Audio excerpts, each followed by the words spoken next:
আসলে আমরা বাংলাদেশে যারা ক্রিকেট প্রেমী আছি তারা হলাম সর্বোচ্চ লেভেলের নির্লজ্জ।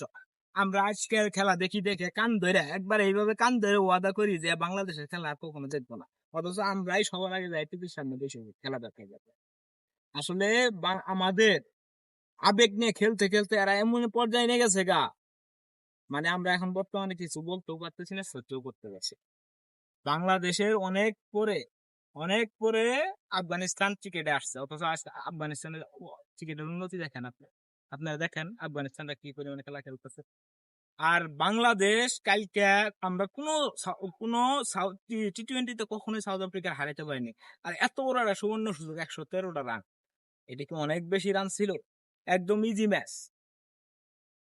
আমরা ম্যাচ হারছি মূলত আপনারা ধরতে গেলে যে বাজে আম্পায়ারিং এর কারণে। কিন্তু বাজে আম্পায়ারিং যতই হোক, আসলে কি এই ম্যাচটা হারার মতো ছিল? 18 বলে 20টা রান কি হয় না? হওয়ার মতো কি রান না? 18 বলে 20টা রান কি বাংলাদেশ নিতে পারে না, যতই পিচ কঠিন হোক? হ্যাঁ, দোষ আপনার শান্তর অবশ্যই আছে।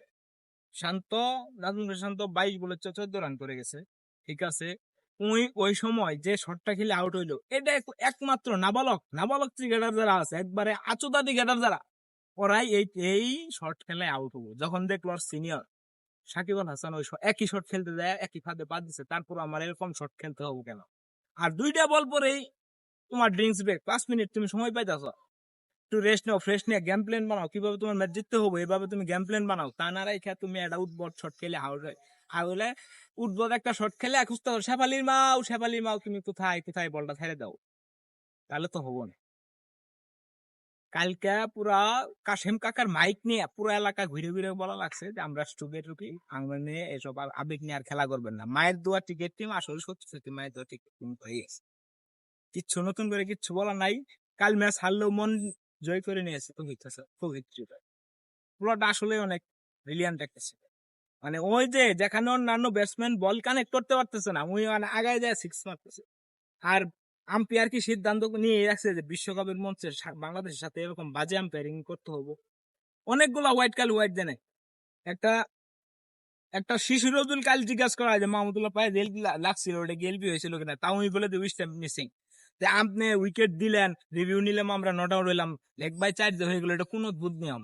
আপনি একই নিয়ম দেখেন, আপনি যদি ধরেন বল শর্ট খেলছেন, আপনি আপনার কেস ধরছে, ফিল্ডার কেস ধরে কিন্তু সীমানাটা একটা বাউন্ডারি আছে, পাও দিয়ে লাগে গেল গা, তাহলে কি আপনি ওই সময় কি আম্পায়ার আউট দিল, রিভিউ নিয়ে যদি নট আউট হয় তখন কি 6টা ম্যাচ যায়? তখন কিন্তু 6 ম্যাচ যায় না, তখন কিন্তু 6 স্কোর কার্ডে ঠিকই যোগ হয়। আর কালকে যদি বাংলাদেশের ম্যাচ না হয়, ইন্ডিয়া যদি ওই জায়গায় থাকতো, তাহলে আম্পায়ার কি সিদ্ধান্ত নিত? অন্যান্য টিম যদি বড় টিম ইংল্যান্ড অস্ট্রেলিয়া থাকলে সিদ্ধান্ত কি একই হইতো? আমরা ছোট দল, আঙ্গর জন্য কি শুধু এরকম? 2015 সালে রোহিত শর্মা নো বলে আউট, ওটারে আপনি নোট আউট দিয়ে দেওয়া হইলো। 2022-এ সাকিব আল হাসান এলপি ব্যাটে লাগার পরেও সাকিব আল হাসান রে এলপিডব্লিউ আউট দেওয়া হলো। এশিয়া কাপের এশিয়া কাপের ম্যাচে, এশিয়া কাপ ফাইনাল, এই ম্যাচে লিটন দাস স্ট্যাম্পিং আউট হয় নাই, তারপরও বাংলাদেশে আউট দিয়ে দেওয়া হলো। নিদাস ট্রফিতে পরপর 2টা ওয়ান বাউন্স দেওয়ার পরেও হোয়াইট কিংবা নোবল দেওয়া হলো না। আম্পায়ার বিতর্ক, তাও ওইটা ভুগতে হইলো বাংলাদেশে। বাংলাদেশ কেন এত ভুগবো?